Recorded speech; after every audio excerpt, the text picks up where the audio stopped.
Bismillahirrahmanirrahim. Assalamualaikum warahmatullahi wabarakatuh.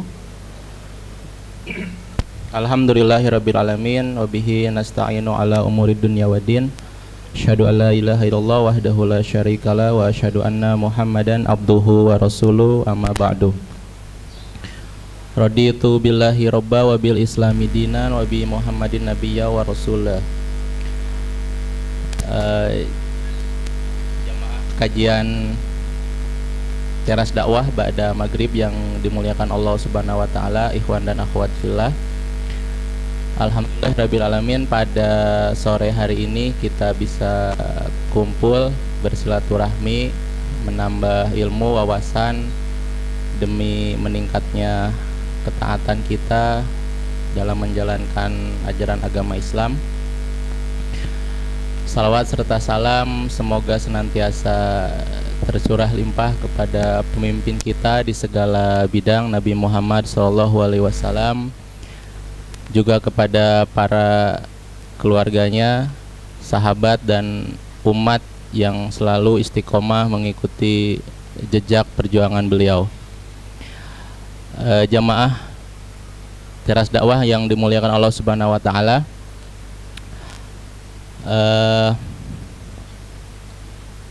jadi ini buku yang seram, tapi saya beri judul yang semoga membuat santai.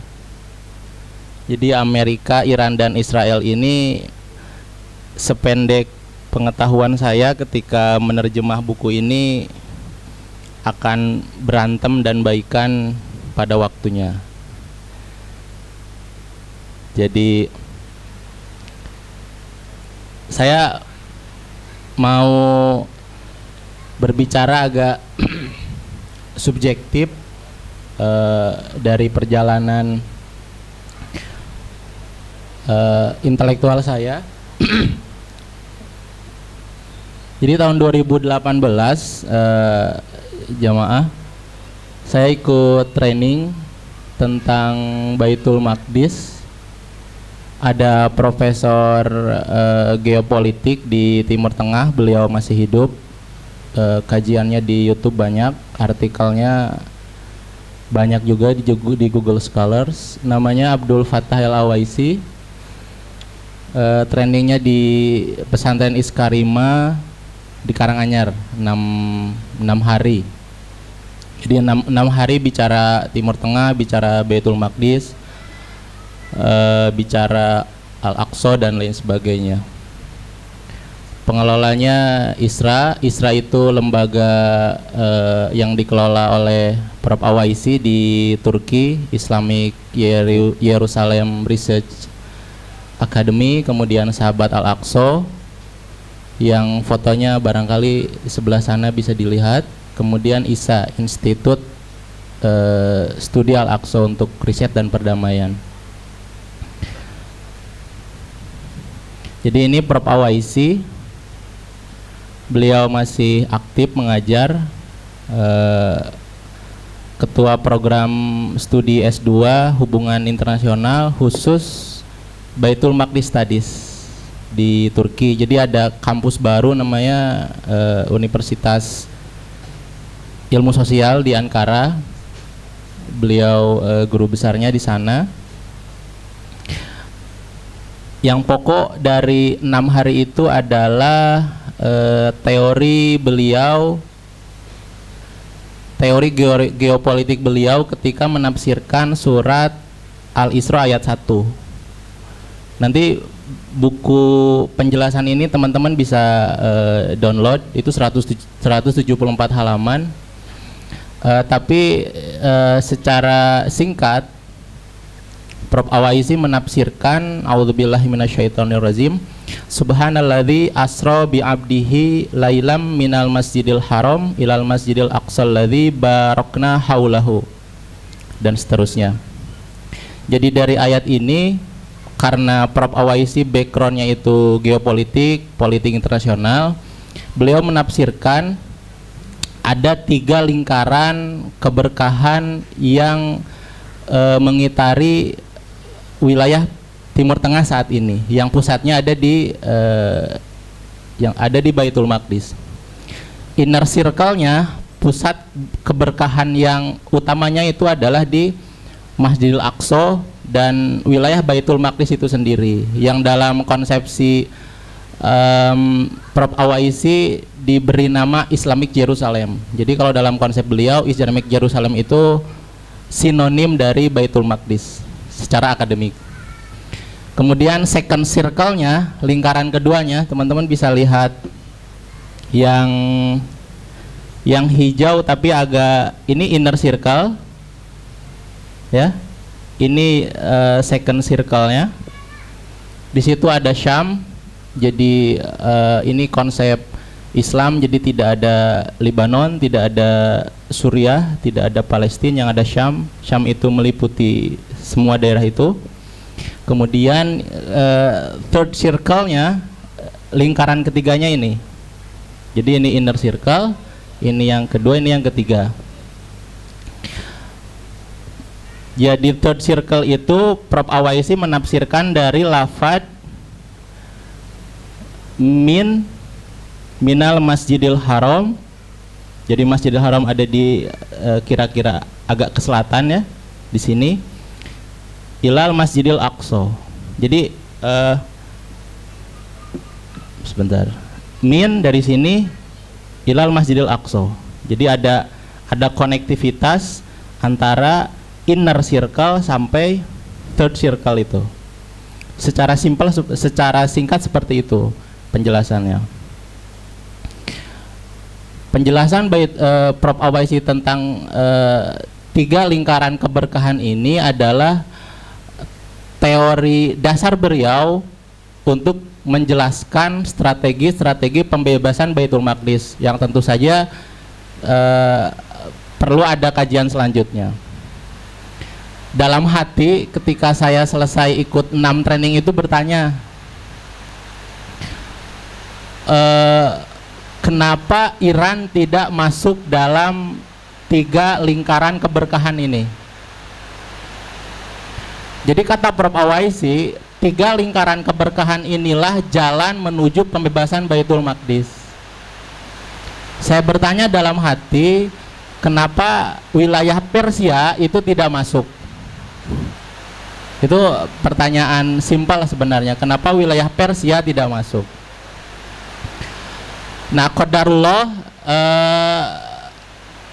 6 bulan atau 7 bulan kemudian saya dipertemukan dengan buku yang sebenarnya sudah diterbitkan sejak lama. Ini buku terbit di Amerika tahun 2007. Jadi sudah 12 tahun beredar di pasar buku global, dan di Indonesia saya kira belum diintroduksi, belum diperkenalkan oleh pihak-pihak manapun gitu. Nah, buku ini menjadi jawaban bagi pertanyaan unek-unek saya dalam hati waktu itu. Kenapa Iran tidak bisa kita percaya untuk menjadi jalan dan kita percaya untuk menjadi aktor pembebasan Baitul Maqdis? Kalau bahasa saya di pengantar buku ini, karena Iran itu terkunci oleh hukum besi geopolitik di Timur Tengah yang membuat dia itu harus berkompromi, berbaik-baikan atau berantem atas dasar kepentingan pragmatis dengan 2 kekuatan lainnya gitu. Yang satu kekuatan regional Israel, yang satu kekuatan global yaitu Amerika Serikat. Kesimpulan saya sih nerjemahin buku ini itu yang bagi saya punya kaitan dengan teori Silker of Barokahnya Prof. Awaisi tadi, yang mungkin teman-teman nanti bisa lebih lanjut mengkaji. Ini langsung saja, tidak banyak slide. Jadi ini redaksi dari penulisnya, Trita Parsi. Treasures itu kalau saya trace di Oxford Dictionary itu bukan asli bahasa Inggris. Treasure itu ternyata serapan dari bahasa Prancis ke Inggris. Jadi saya memang nerjemahinnya agak susah. Treacherous itu ada makna pengkhianatan di situ, ada makna main belakang di situ. Jadi kalau treacherous alliance itu bisa sebenarnya ditafsirkan hubungan-hubungan yang saling mengkhianati satu sama lain, hubungan-hubungan yang saling, ya saya tafsirkan sebenarnya hubungan berbahaya saja. Secret dealings of Israel, Iran, dan Amerika Serikat. Kenapa buku ini penting dan secara metodologis unbeatable lah bagi saya tuh. Jadi karena pertama yang juga diakui oleh Trita Parsi itu buku ini yang cover warna hitamnya, buku ini didasarkan pada wawancara terhadap 130 orang pejabat di 3 negara. Ya. Jadi sebelum buku ini ada buku-buku lain yang membahas hubungan Israel dan Iran. Tahun 79 ada, sebelum juga ada. Tetapi kelemahan buku-buku sebelumnya itu mereka hanya mewawancarai salah satu pihak saja. Jadi misalnya kalau yang menulis buku itu jurnalis Israel, yang diwawancari hanya narasumber-narasumber dari Israel. Kalau buku itu ditulis oleh penulis Amerika atau Iran atau penulis dari luar, yang diwawancari hanya salah satu pihak saja. Jadi kalau teman-teman di mata kuliah metodologi penelitian gitu ya, ada konsep triangulasi ya, Ustaz. Ini raksasa banget sih bagi saya ini, 130 orang. Berarti Trita Parsi ini pakai bahasa Ibrani, wawancara sama orang Israel barangkali. Karena dia orang Iran juga paham bahasa Parsi, dan karena sekarang dia tinggal di Amerika, dia juga wawancara terhadap pejabat-pejabat di Amerika. Jadi 130 orang. Dan memang beberapa ini dianonimkan namanya, karena memang banyak info-info di buku ini yang gak mungkin dipublish di media-media mainstream.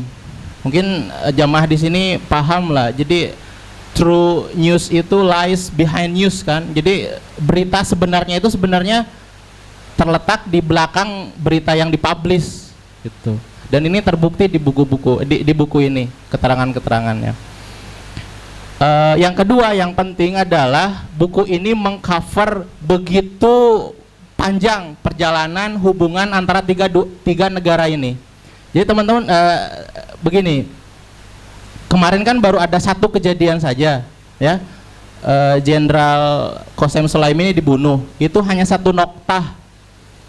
Kalau mau baca itu kita harus trace setback ke tahun 50 bagaimana ada salah satu presiden malah yang dibunuh oleh CIA pada waktu itu, Mossadegh namanya kalau tidak salah, tahun 50-an. Jadi kalau yang pernah baca buku ini, jenderal Iran dibunuh, jangankan jenderal, dulu itu presidennya yang dibunuh itu tahun 50 atau dan ya 51 atau 50-an lah gitu.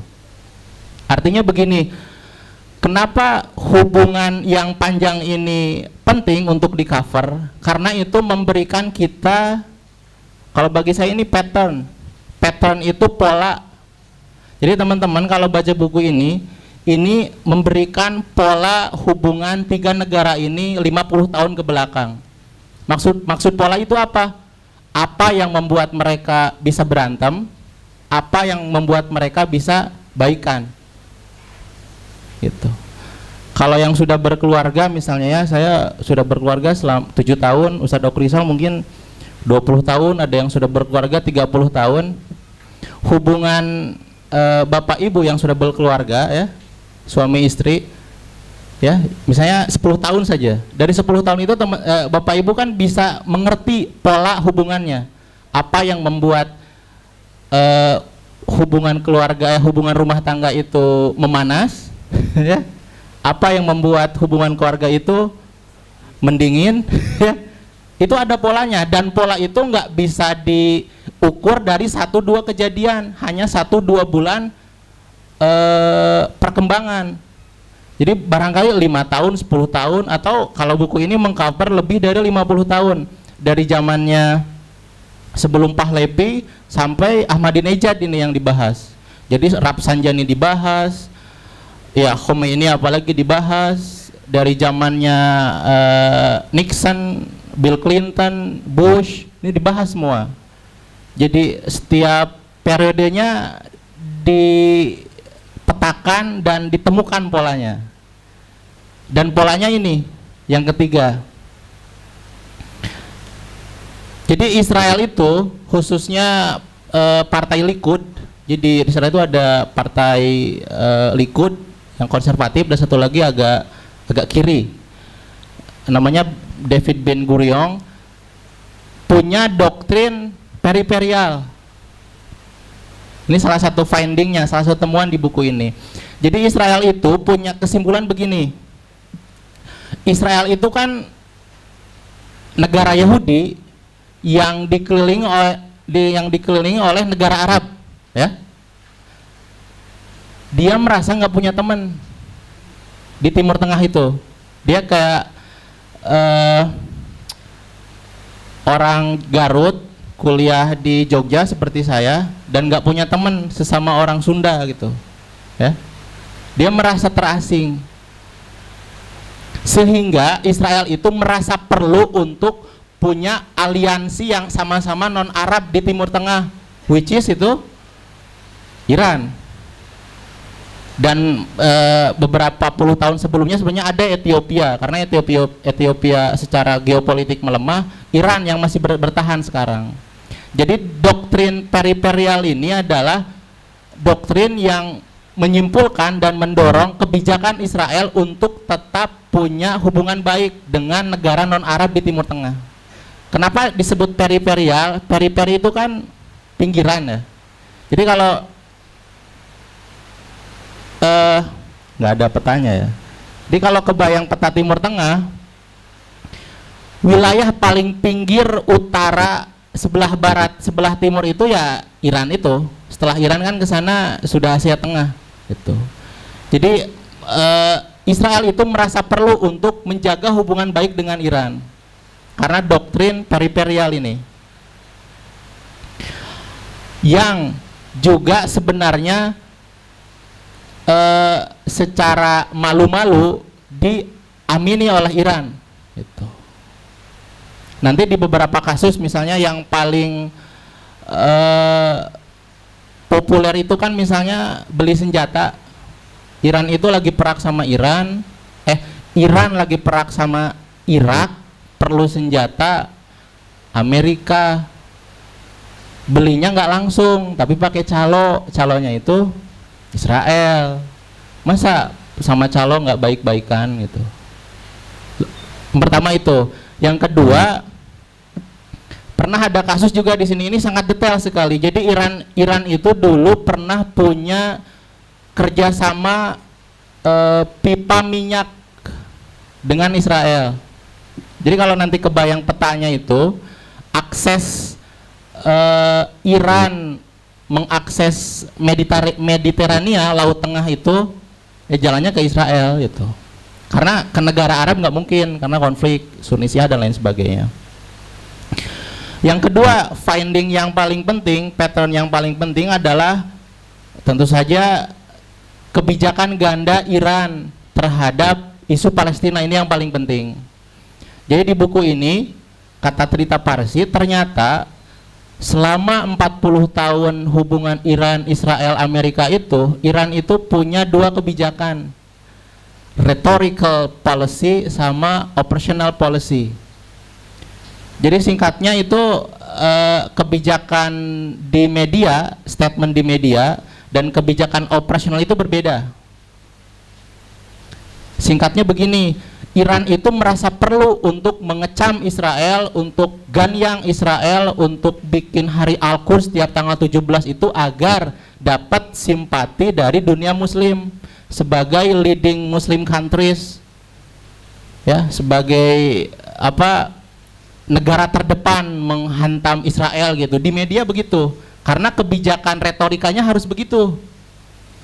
Tapi di belakang kebijakan operasionalnya Iran itu terkunci secara geopolitik, harus bekerja sama dengan Israel, beli senjata, jualan minyak, kemudian nanti misalnya pas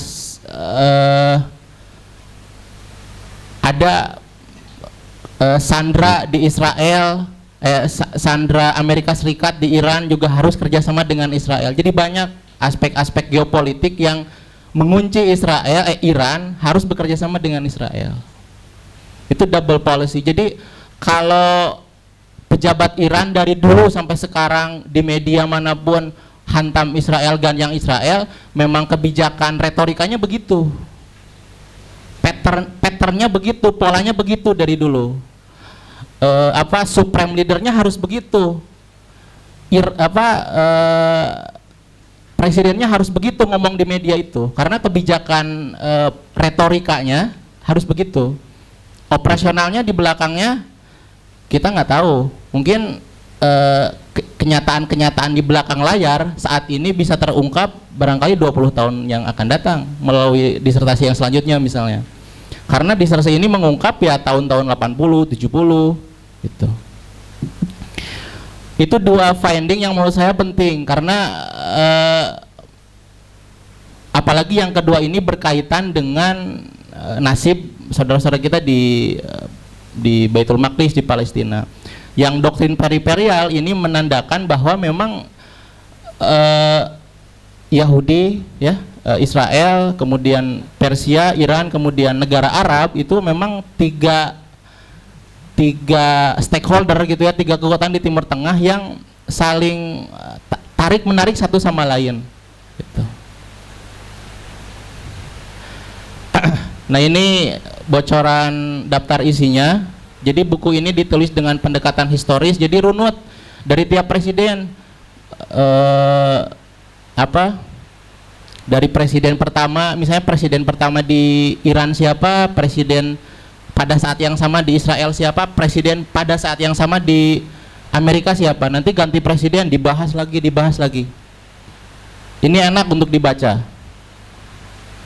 Kemudian secara periodik dibagi dua. Jadi kalau dalam sejarah dunia itu memang sejak SMP juga kita diajarin ada dua periode. Ada periode perang dingin. Perang dingin itu perang yang nggak hantam-hantaman antara Uni Soviet dan Amerika.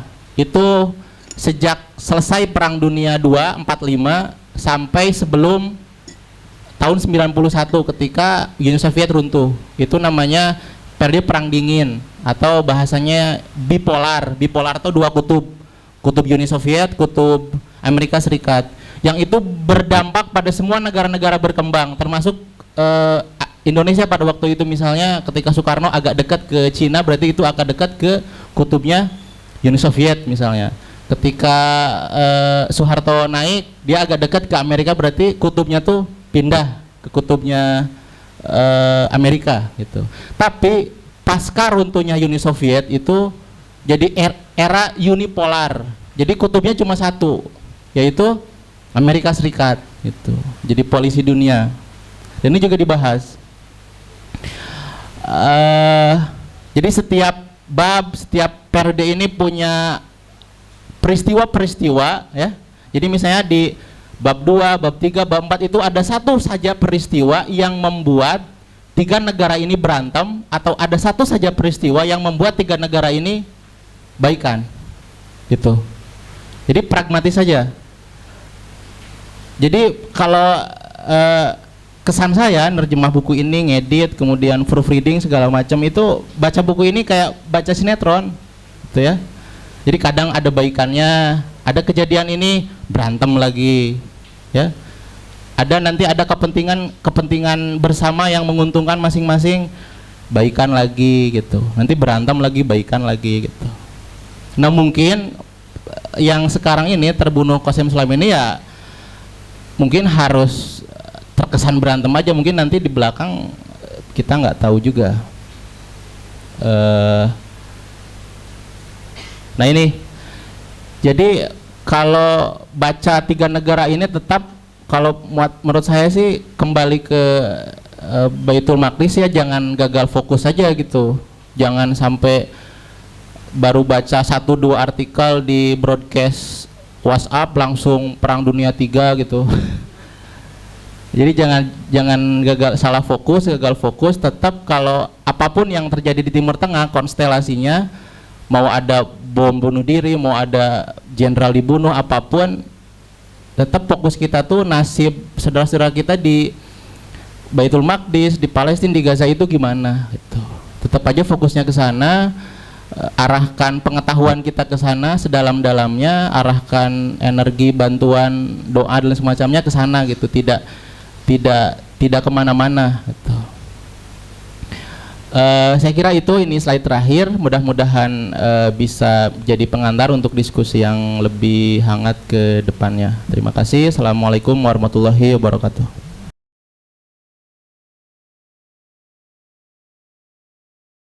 Bismillahirrahmanirrahim. Assalamualaikum warahmatullahi wabarakatuh.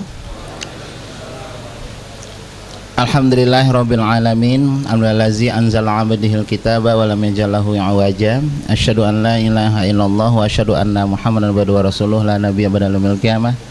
Allahumma shalli ala Muhammad wa ala alihi haqqa qadrihi wa miqdaril azim. Rabbi shrah li sadri wa yassir amri wa hlul 'uqdatam min lisani yafqahu qawli, amma ba'du.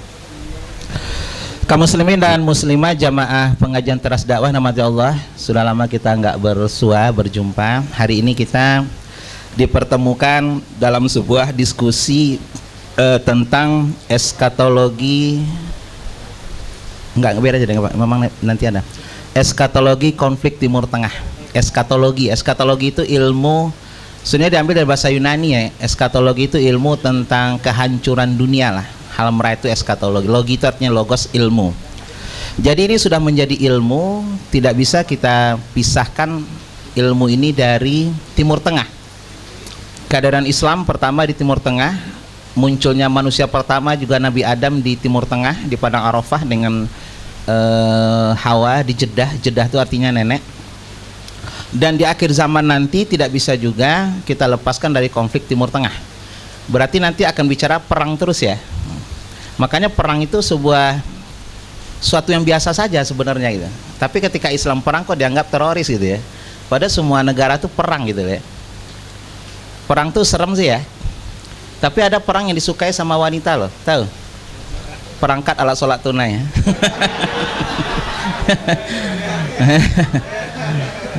Perang yang disukai akhwat itu, perangkat alat sholat tunai.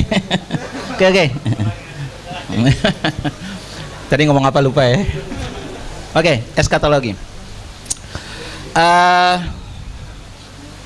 Kita mulai dulu, tadi ada informasi tentang Israel ya, Israel, Iran dan Amerika. Sebenarnya kalau kita bicara Iran itu kan beraliran Syiah ya.